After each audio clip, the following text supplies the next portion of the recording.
मेरे प्यारे बच्चों, आज के हिंदी कक्षा में आप सबका हार्दिक स्वागत है।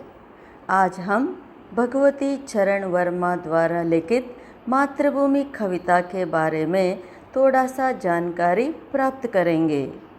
पहले हम देखेंगे कवि परिचय। कवि का नाम है भगवती चरण वर्मा।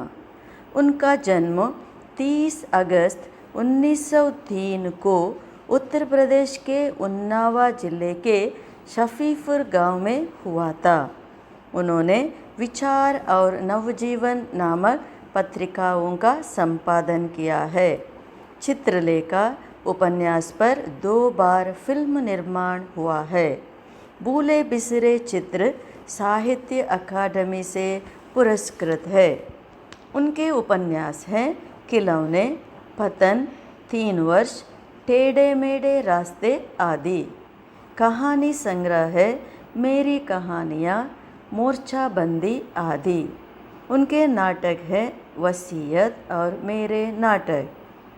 5 अक्टूबर 1981 को वर्मा जी का देहांत हुआ था। ये था भगवती चरण वर्मा का कवि परिचय। अब हम पद्य की ओर जाएंगे।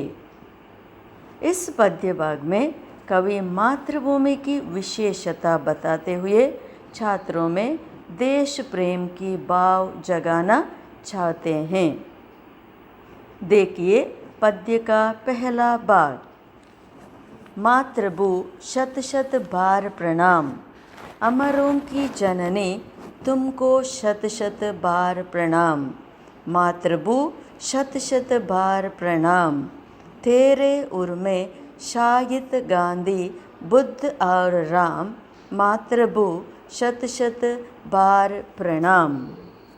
शब्दार्थ। शत शत का अर्थ है 100 बार। अमर का अर्थ है जो कभी नहीं मरता। उर का अर्थ है हृदय अथवा छाती। शाहिद का अर्थ है सोया हुआ। यहाँ कवि मातृभूमि को शत शत बार प्रणाम करते हुए कहते हैं कि हे मातृभूमि, तू अमरों की जननी है। तुम्हारे हृदय में गांधी, बुद्ध और राम जैसे महान व्यक्ति सोए हैं। ऐसे महान व्यक्तियों को जन्म देने वाली भारत माता को 100 बार प्रणाम किया गया है। अतः प्रश्न उठता है कि कवि ने मातृभूमि को अमरों की जननी क्यों कहा है?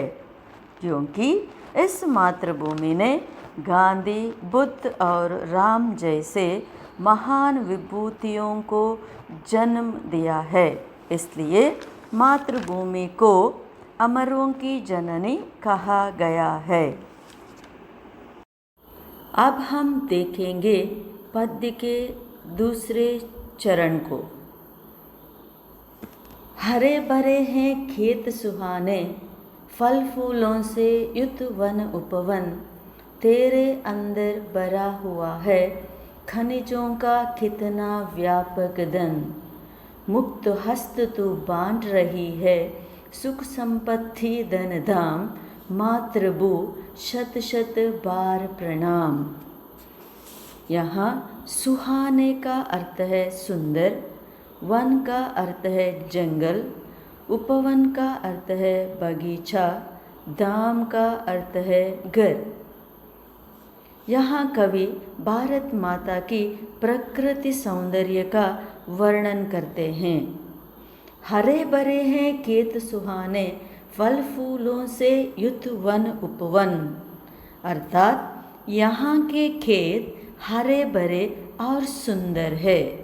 सिर्फ इतना ही नहीं, यहाँ के वन उपवन तरह तरह के फल फूलों से भरपूर है। इसके साथ साथ मातृभूमि के अंदर खनिजों का अपार संपदा है। संपदा का अर्थ है संपत्ति। खनिज यानी कोयला, अभ्रक, लोहा आदि, जिसकी वजह से भारत माँ समृद्ध है।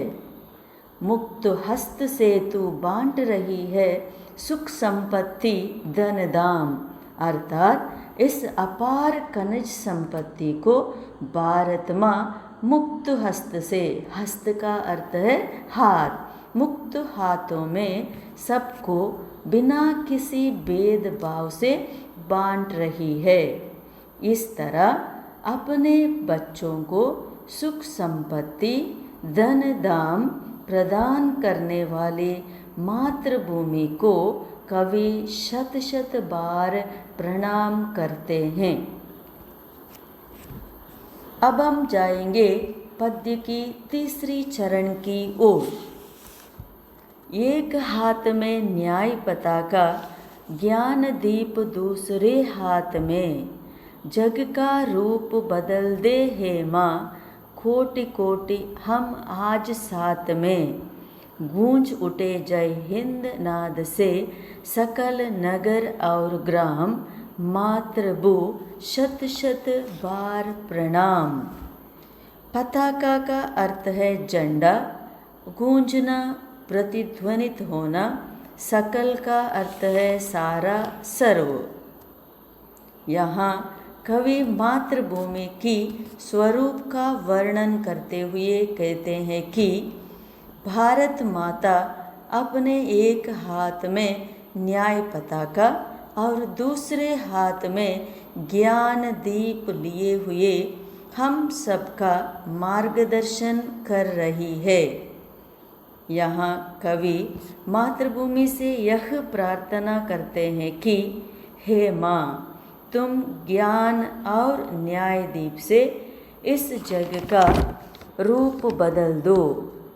आज हम कोटि कोटि लोग तेरे साथ हैं माँ। गूंज उठे जय हिंद नाद से सकल नगर और ग्राम, अर्थात तुम्हारी कृपा से, यानी मातृभूमि की कृपा से सकल नगर और ग्राम में जय हिंद का नाद गूंज उठा है और हम सब भारतीय परस्पर सहयोग से मिलजुल कर रहें। इस तरह अपने बच्चों को एकता के सूत्र में बांधकर रखने वाली भारत माता को कवि शत शत बार प्रणाम करते हैं। ये था मातृभूमि कविता के सारांश। फिर मिलेंगे अगले कक्षा में। धन्यवाद।